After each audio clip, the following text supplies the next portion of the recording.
Okay, now we are recording. And let's continue with the other system properties.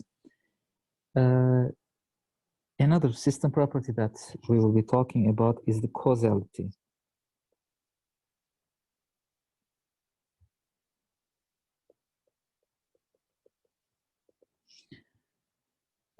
Is the system causal or not? And what is causal? It's an English word, as you see. And because is also related to this cause. A system is causal if it is caused by past samples, if it depends on present and past samples. Then we call it a causal system. That's the terminology that we are going to use. So a memoryless system is automatically causal, for example, because it does not depend on future values. It depends on the current values.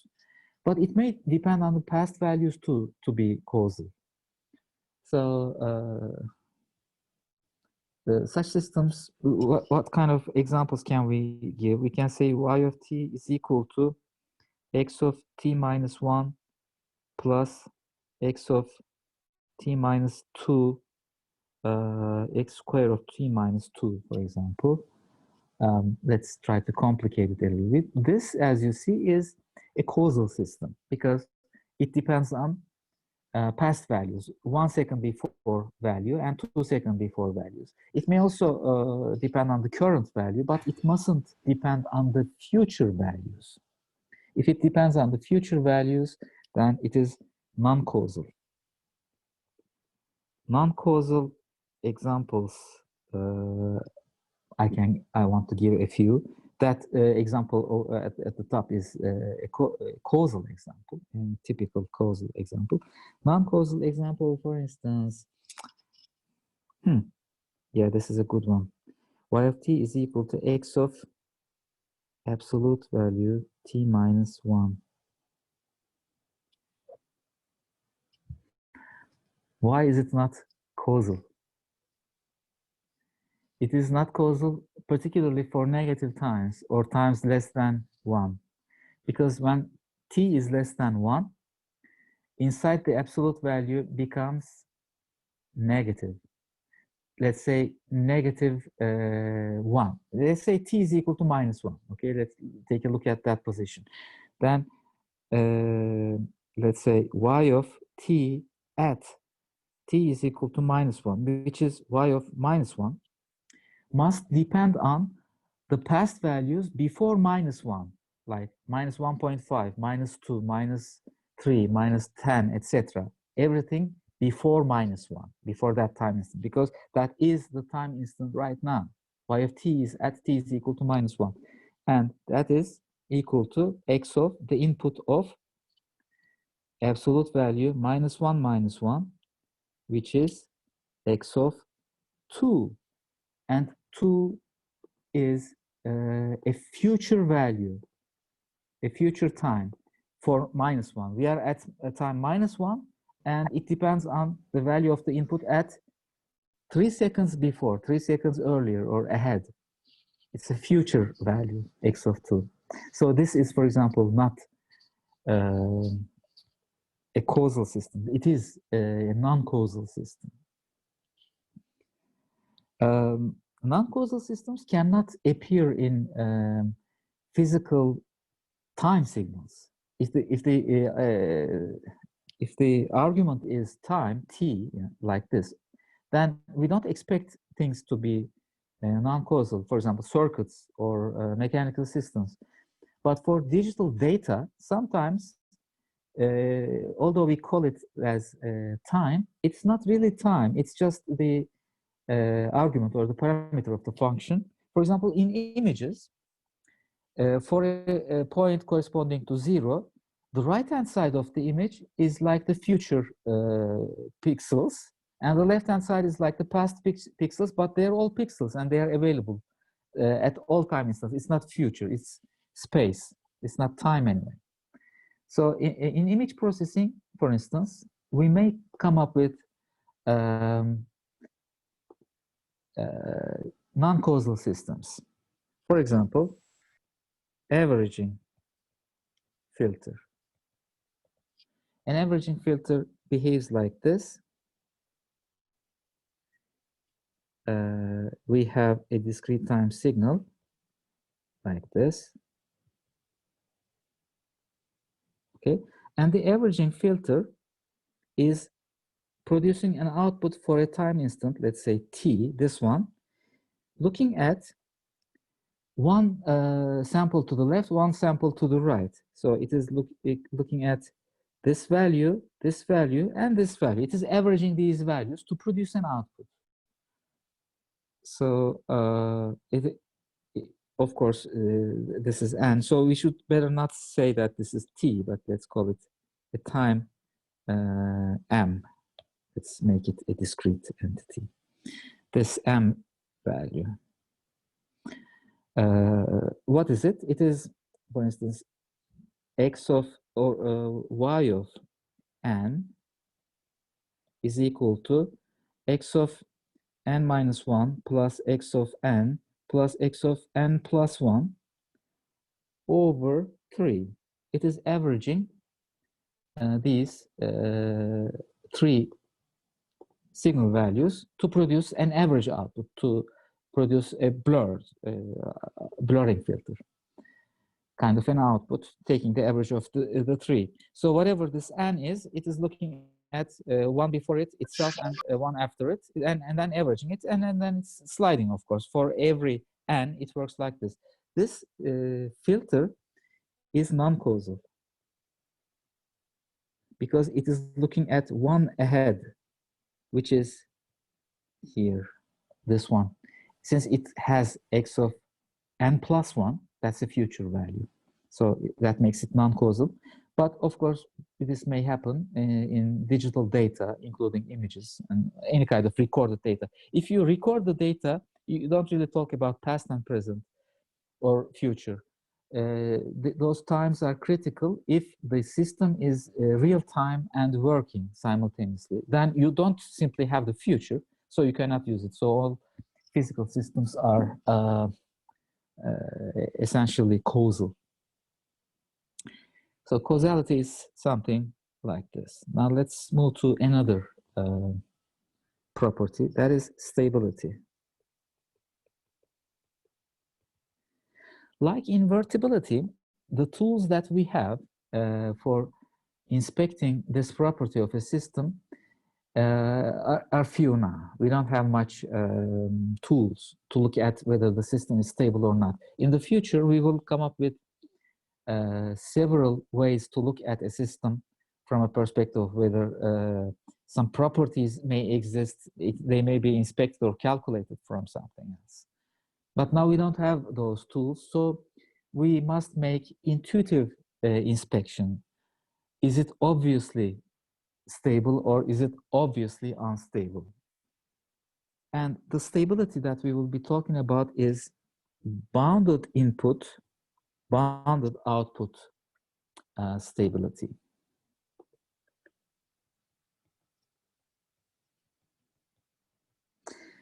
And the name is quite sensible: bounded input, bounded output. So if the input is not diverging to infinity, if it's not going unboundedly, then we expect the system output to be also bounded with something proportional with the input.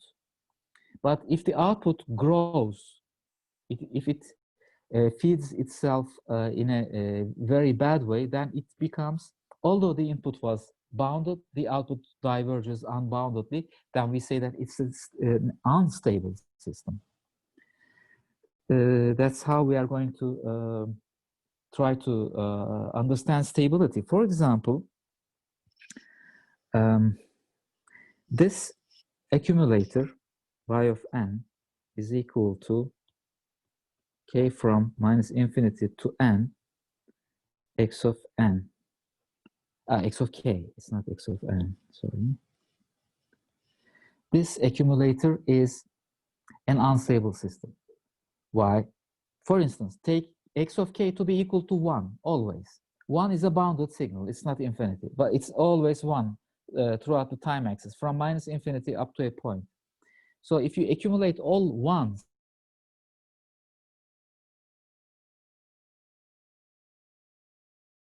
increasing indefinitely. Say this is an unstable system. By the way, on my screen, it said your internet connection is unstable. It means maybe you are hearing me or seeing me bad. I hope the communication is still healthy, but it also just wrote something unstable and I was surprised. I was talking about stability and instability and it says your system is unstable. Let's hope not. This is an unstable system. But for example, if you are making an average, this one, for example, this is a stable system because it is averaging all three inputs. And as long as these three numbers are finite, then their average is also finite. Or you can multiply with very large numbers, but it is still finite, bounded. It doesn't grow indefinitely, so we call it stable. For example, this is unstable, but y of n is equal to 3 times 10 to the power 2000 times x of n magnitude squared. Okay, is this a BIBO stable, bounded input, bounded output stable, or an unstable system? Any answers from your side? Unstable değil mi? It looks very unstable, right? Because it's huge. No, it's not unstable. This is a stable system. It is producing very large outputs, but those large outputs are bounded. They are bounded and related to the size of x of n. If x of n is, let's say, a, then the output is 3a times 10 to the power 2000. It's a large number, but it's bounded. It doesn't go unboundedly. It does not blow. It's just very large number. So this is, yeah, this is a stable system.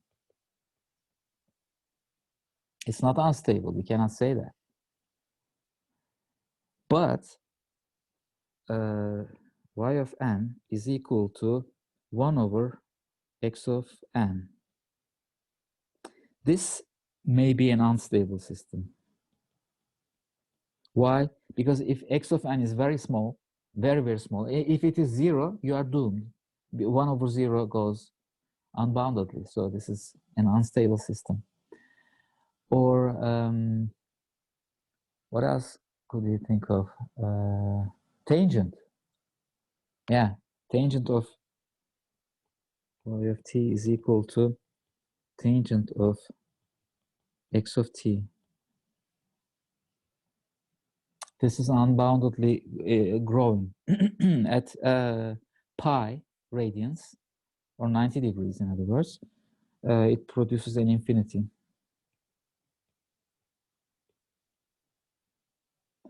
Very soon, we will be developing some better tools for inspecting or determining where the system may be stable or unstable. Right now, if it grows beyond a limit, if you cannot limit or bound the output with respect to the input, it may be infinitely, not infinity, but very large magnitudes times the input, but it is still a bound. If you can bound the output with a bounded input, then you say it is stable. If the output goes unboundedly for some bounded inputs, like this accumulator, because even for one signal, which is very bounded, very small signal, the output is just accumulating to diverge to infinity. So that makes an unstable system. Now, I want to open a new page because the property that I want to talk about is important. It is one of the two important things, properties of a system. The last one is maybe a little bit more important, so that's why I keep it to the last. That is linearity. And we know why it's important, and we know already examples of linear systems because they produce differential equations, ordinary differential equations. Time invariance is this new property, which is equally important. So the property is time invariance. Is the system time invariant or is the system time varying?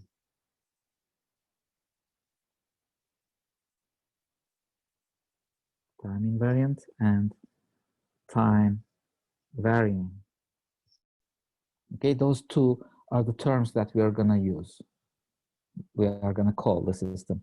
If the system is time varying, then it's something bad, okay? Because it means that the system is not behaving equally as the time progresses. For example, an averaging filter is certainly a time invariant system because it is averaging those three inputs wherever those three inputs are throughout the whole time intervals from -infinity to infinity. It's always taking 1/3 of the first input, 1/3 of the second input, and 1/3 of the third input. It doesn't change its behavior of structure. A circuit, for example, has the same resistor value, the same capacitor and inductor value all throughout the runtime of the circuit. So it's also a time invariant system. The behavior of the circuit doesn't change. If the behavior of the system changes in time, then we call it a time varying system, which we really don't like. And there is a test that you can apply to find the time invariance. It's like this. You input, let me give you the example in continuous time, but it could be extended to discrete time easily. X of t goes into the system, and y of t comes out of the system. Okay, this input-output relation. Then x of t minus t0, I shift the input a little bit, and I observe the same shift at the output. Y of t minus t0. If it behaves like this, then we call it time invariant.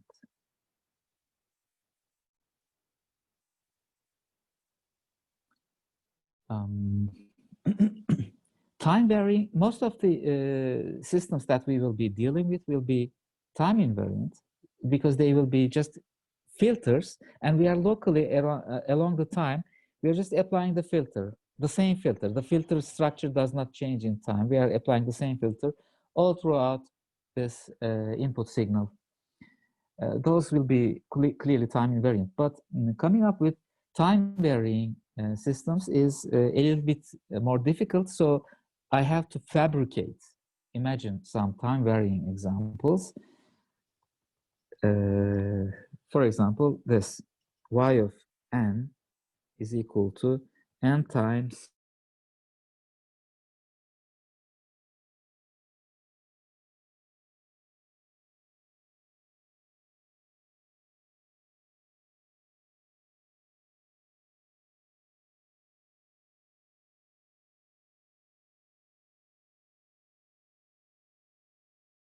delay times x of n. Hello? Ah, yes, there you go. Excuse me, I got disconnected. Are you still with me?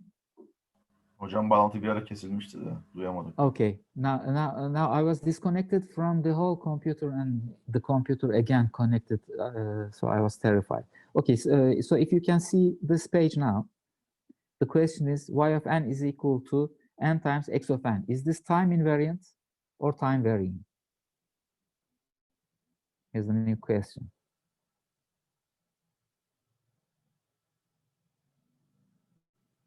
Tell me, you tell me.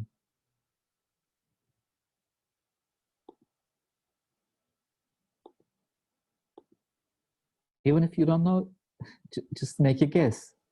I'm expecting some microphones opening now. Time variant. Yeah, that's correct, but please be careful about the terminology.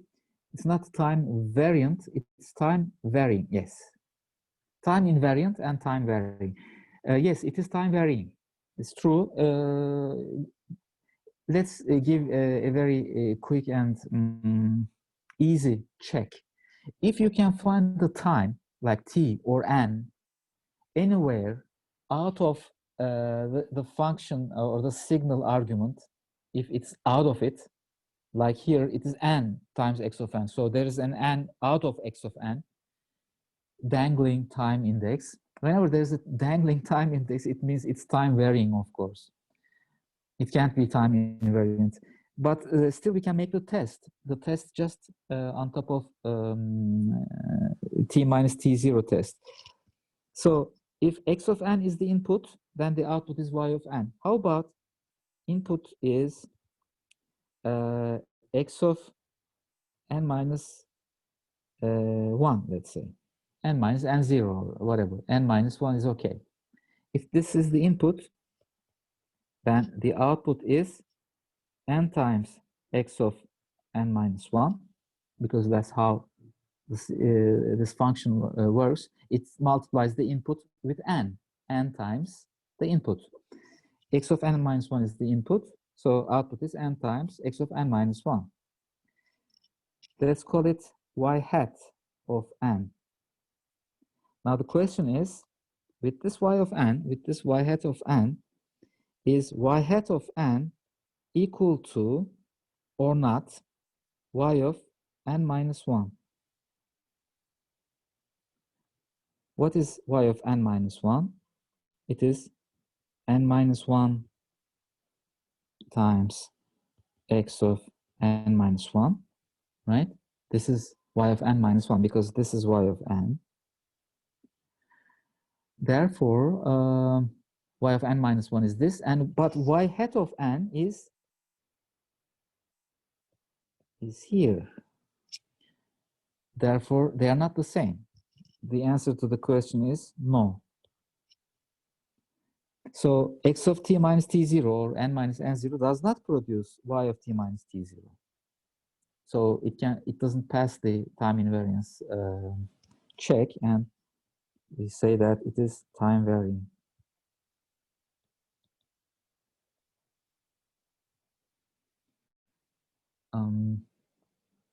What other signals can we think of? Y of t, another example, this one. Y of t is equal to x of t square. Well, you get the picture, I guess. This is clearly not time invariant. It is time varying again. Because if you shift t by some amount, that doesn't give the same amount of shift at the output. Okay.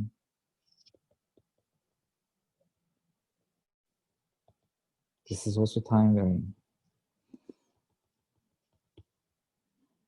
Y of t is equal to cosine of x square of t minus 1. Now, there are several things happening here. First of all, x squared means x of t minus 1 altogether squared, means. And I take that value of x squared, and I take the cosine of it to produce y of t. The question is this time varying or time invariant? And I'm going to tell you the answer after you give a few answer candidates. And I'm not going to show why. I can just explain a little bit maybe, but I want you to think about it in a better way. Is this time varying or time invariant?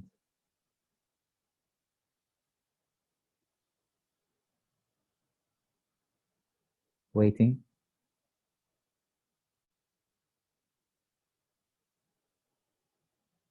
If you're too shy to open your mic, you can just type it on the chat. I have to see at least one answer candidate. Correct or incorrect doesn't matter. I want you to think and say something. Varying. It looks very complicated inside, and it's taking the square, yeah, time varying again. Okay, the answer is, you know, we are very bad and mean professors because we want to fool you all the time, so that you made the mistake again, and we get so happy about it. This is time invariant.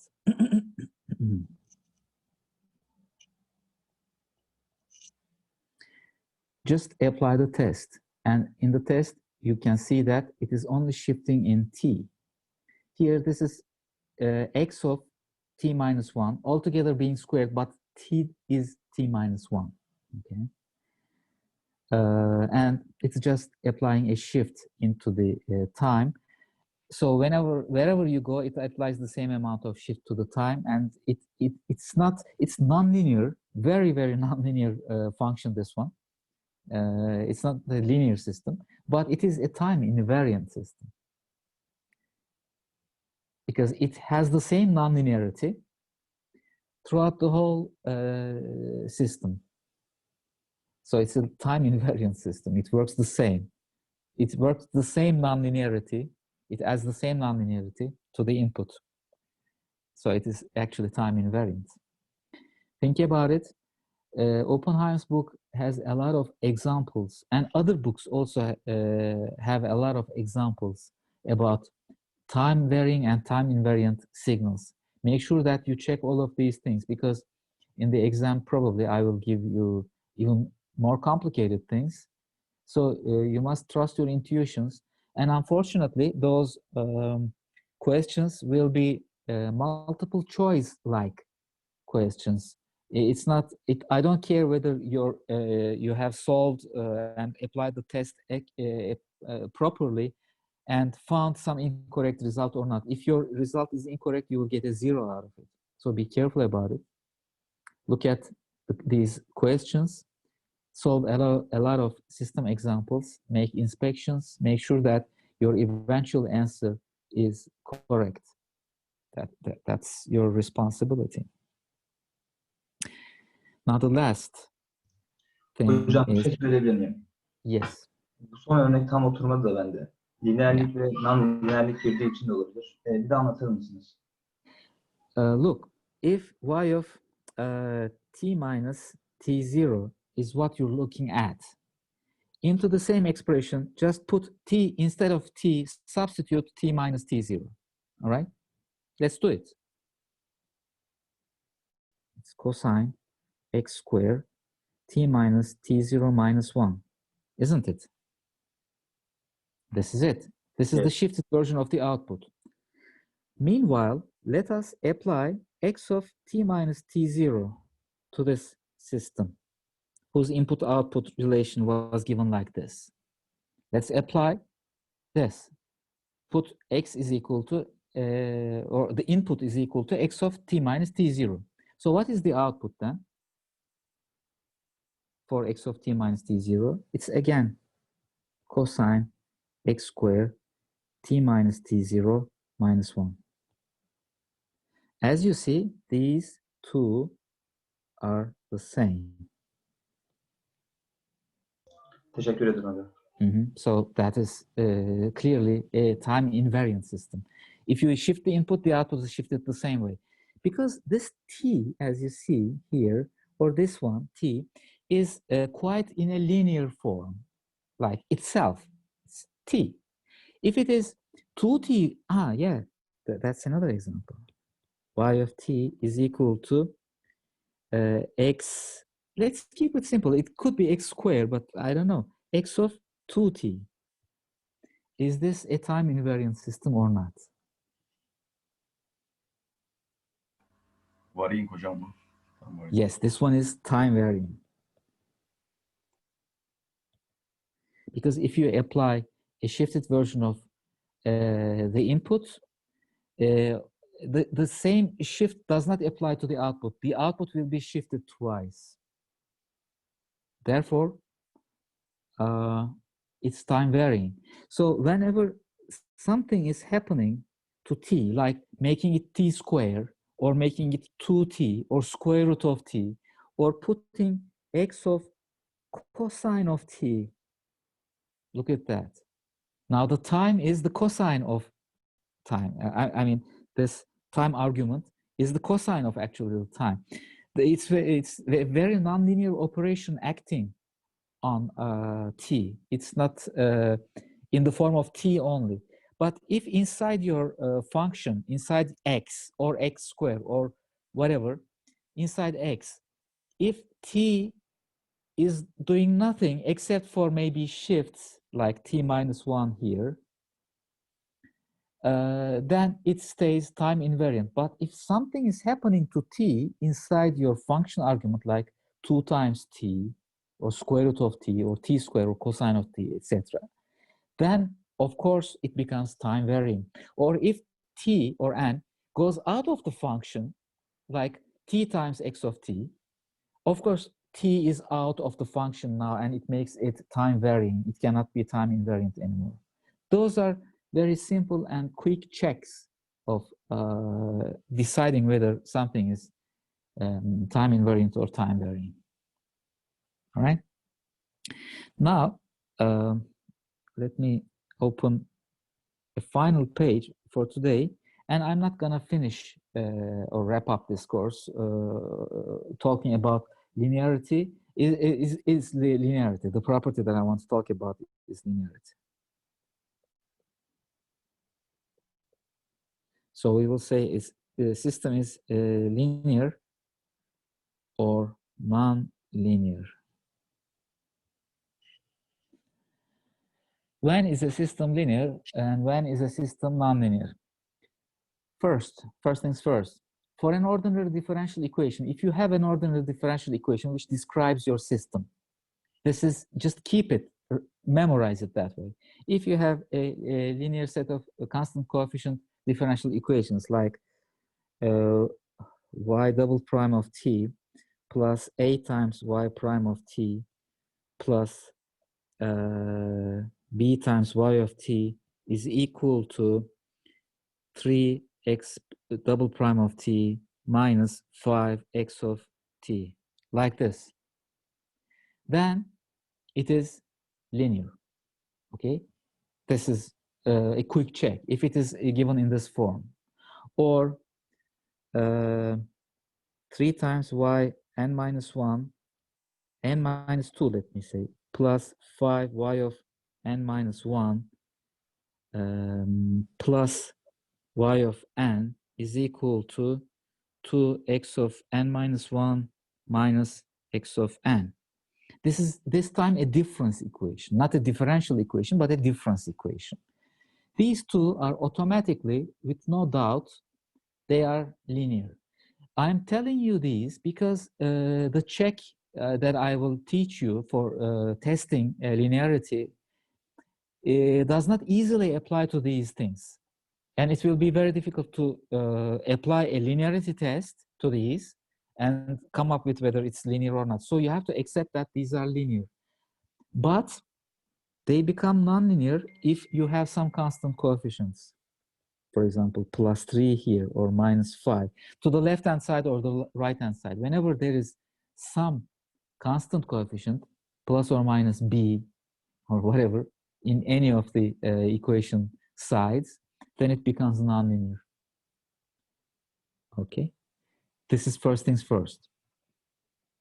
Now here is the test that it's very difficult to apply it to this one, but here's the test.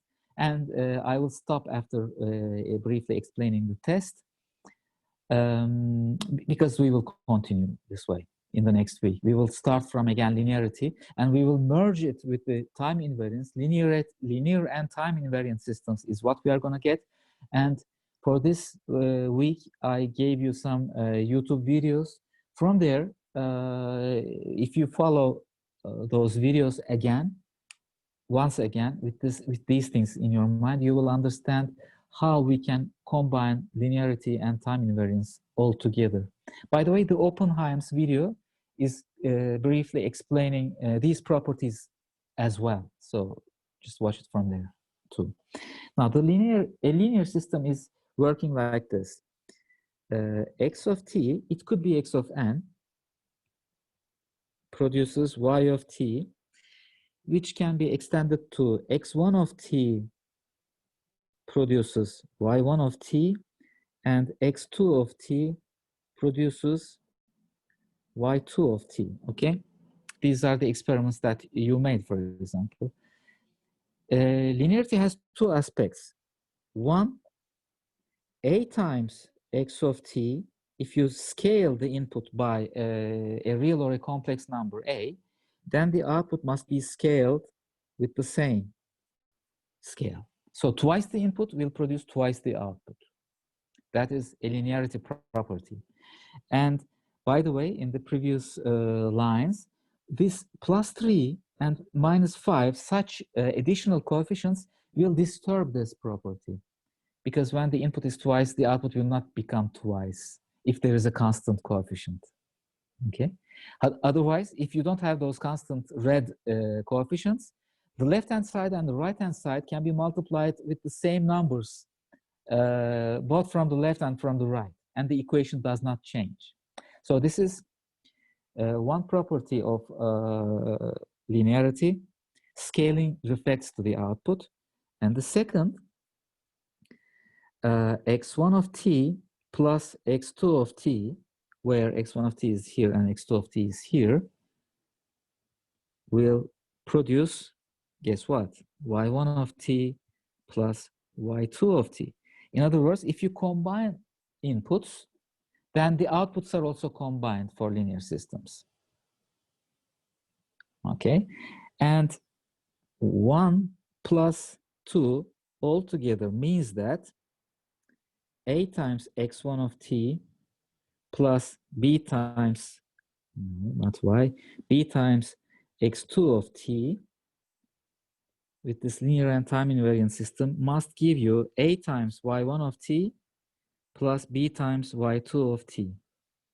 So scaling and combining works for linear systems. As I told you, most of the systems will be linear. But linearity and making a line, although meaning-wise they look similar, sometimes line equations does not really correspond to linears. For instance,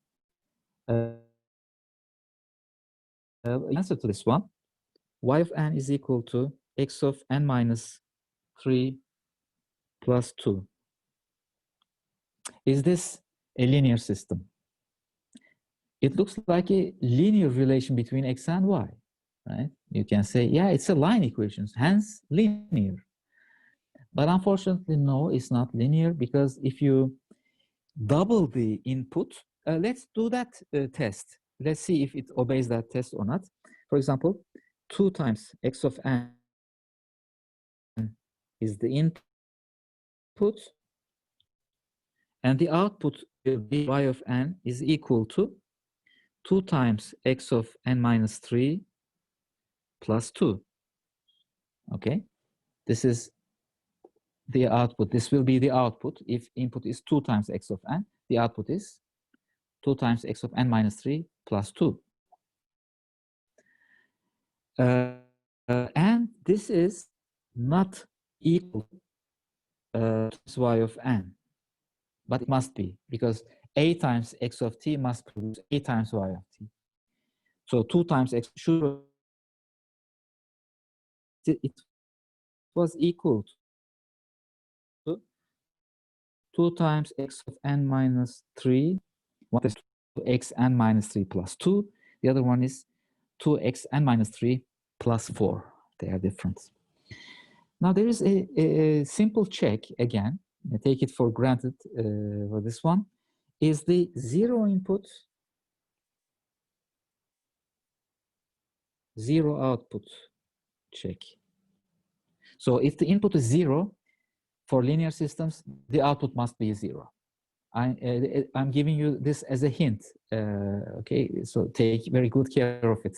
Keep this in mind. 0 input, 0 output. Y of n is equal to x of n minus 3 plus 2 here.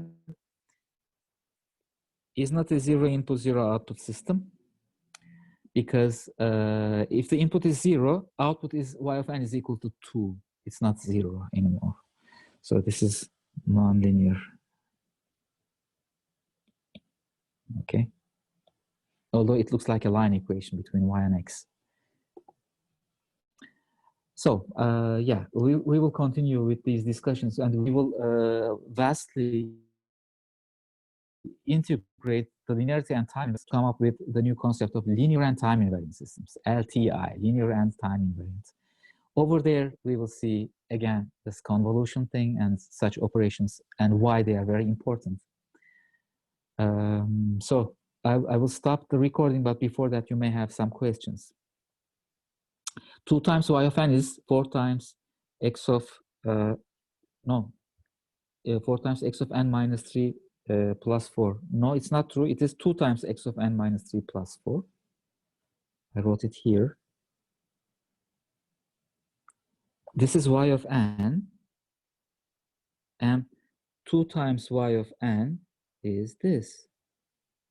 Just multiply both sides of the equation by 2. It will give you 2 times x of n minus 3 plus 4. What's wrong with it?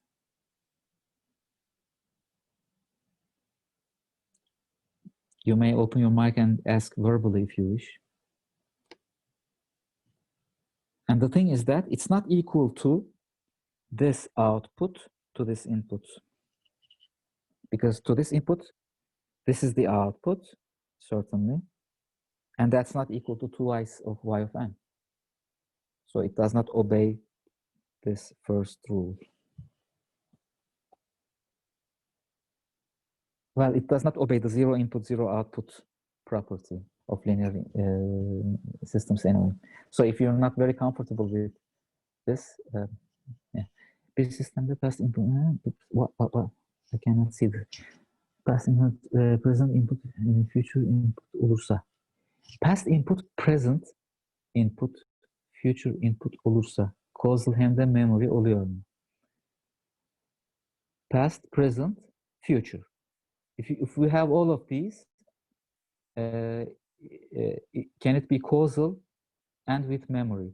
First of all, it is with memory. Regarding whether it's past or future, it is memory. If you have a future, we don't call it causal. Causals must have only present and past. Okay. If you have future samples, it's not. Hocam, causality'de bir tane örnek vermiştiniz ya son kısımda. Orada onu soruyorum. Causal demiştiniz. Non-causal demiştiniz. This one? Evet, non-causal. Yeah, stability is different. I understand that we have seen several things like stability, causality, memory, linearity, time invariance, etc. Yeah, I'm aware that they may be too much, but we have the recordings not only for this course, but for the previous versions of this course. Please go and check. And in your book, if you have found a copy of those. Sistem memory'de olabilir yani, memory'dir. Memory bir sistem aynı zamanda. With memory'dir. Peki. Öyle mi? Evet, yani memory ama non-causal yani. Tam. Yes, it may be non-causal and it may be with memory. It may be depend on the future, therefore it's non-causal. And it depends on the past, not only the present, therefore it is with memory. So with memory, but non-causal. Anladım hocam. A system can be time varying and non-linear. It can be time varying and linear. It can be time invariant but non-linear, etc. All these combinations are possible. But only memory is an important thing. Whenever it is, for example, non-causal, it can't be memoryless because it depends on the future value. A memoryless system only depends on the current value. So we cannot say that something is memoryless, but it is non-causal. Then I would ask, how can you do such a thing? Because if it is memoryless, it means it only depends on the present value, but if it is non-causal, it depends on the future value. So you shouldn't say memoryless. You should say with memory.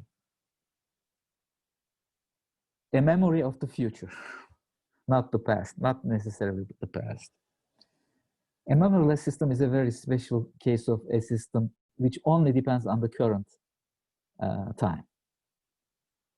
If there is t minus 1, t plus 1, t square, 2 times t, etc., it automatically cannot be memoryless. The only memoryless system that we have are, for example, maybe I can open a new page.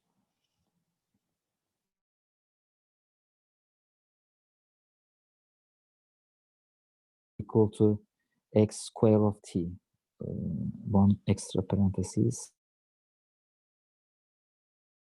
So these are memoryless systems. Y of t is equal to cosine of x of t is also memoryless, as examples. And it's very difficult to find other examples. As you see, inside the parentheses, there's only t. I'm not doing anything with the t, then it makes it memoryless. This is also memoryless. T times x of x square of t, let's say. This one is also memoryless because it does not depend on past values. It's t is in its original form. It may be outside. This is time varying, but this is memoryless. Her causal memoryless sistem midir? Yes, it's correct. No. Some causal systems may be memoryless because this is, for instance, these are all, by the way, causal systems. These are all causal systems because they don't depend on the future. They are causal and memoryless. But causal systems may also depend on past. That it's allowed. It's a bigger subset. So causal is a bigger subset, and memoryless is a smaller subset of that subset.